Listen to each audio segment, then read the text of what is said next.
मैं doctor Rajesh Vajpayee orthopaedic surgeon हूँ और जॉइंट रिप्लेसमेंट में विशेष रुचि रखता हूँ। और उसमें भी मेरा ओरिएंटेशन ज़्यादातर टोटल रिप्लेसमेंट या पूर्ण कूल्हा प्रत्यारोपण की तरफ है। चंद्रभान हॉस्पिटल का डायरेक्टर भी हूँ और चंद्रभान हॉस्पिटल को एक हड्डी के अस्पताल की तरीके से विकसित करने का प्रयास करा, क्योंकि इम्प्लांट की लाइफ बेसिकली कोई भी आर्टिफिशियल चीज़ अगर शरीर में पड़ रही है तो उसकी एक सर्टन लाइफ होती है, क्योंकि उसमें जो नेचुरल जो कूल्हा होता है वो तो जितना घिसता है समय अनुसार उतना ही रिकवर होकर उसमें नया बनता चला जाता है। लेकिन आर्टिफिशियल इम्प्लांट जब घिसता है तो उसमें कोई ऐसी पॉसिबिलिटी नहीं होती कि उसमें रिकवरी हो। तो बेसिकली आर्टिफिशियल कोई भी चीज़ है उसकी एक लाइफ होती है। इसी तरीके से कूल्हे की भी लाइफ होती है, लेकिन उसके कई डिटर्मिनेंट्स होती है, कई सारे ऐसे फैक्टर्स होते हैं जिससे ये तय होता है कि कूल्हा कितने समय तक चलेगा। जैसे किस प्रकार का कूल्हा लगाया गया है। कूल्हा कई प्रकार का आता है, उनमें से जो सबसे ज़्यादा चलने वाला कूल्हा होता है सिरेमिक ऑन पॉली। इसकी ये ज़्यादा समय तक चलता है। और एक आता है तो world chromium on poly COCR जिसको कहते हैं, वो उसकी लाइफ सबसे कम होती है।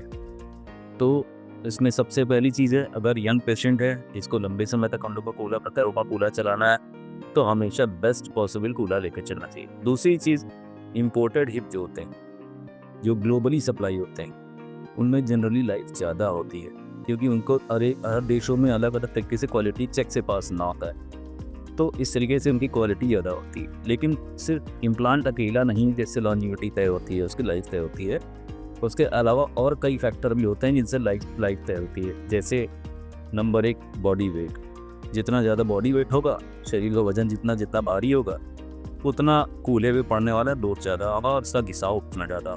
Number 2, level of activity. जवान लोगों की लेवल ऑफ एक्टिविटी ज़्यादा होती तो उसमें जो कूल्हा घिसने की दर भी ज़्यादा होती है, और जो वृद्ध हैं उनमें कूल्हा घिसने की दर का प्रोडक्टिविटी काफ़ी कम होती है। ठीक। तीसरा, ओरिएंटेशन। अगर सर्जन ने प्रॉपर ओरिएंटेशन में इम्प्लांट डाला है तो पूरा का पूरा वेट शेयर पूरे इम्प्लांट पे होता है। उस कंडीशन में घिसने की रफ्तार कम रहती है। लेकिन अगर प्रॉपर ओरिएंटेशन में नहीं है, आप कूल्हे का एक हिस्सा खाली कॉन्टैक्ट में है तो ज़्यादा जल्दी खींचता है। ठीक। और उसके अलावा एक इम्पॉर्टेंट चीज़ और है, साथ में एसोसिएटेड कोई कोमॉर्बिडिटी मतलब और कोई बीमारी तो नहीं है जिसकी वजह से कूल्हे की लाइफ कम हो रही।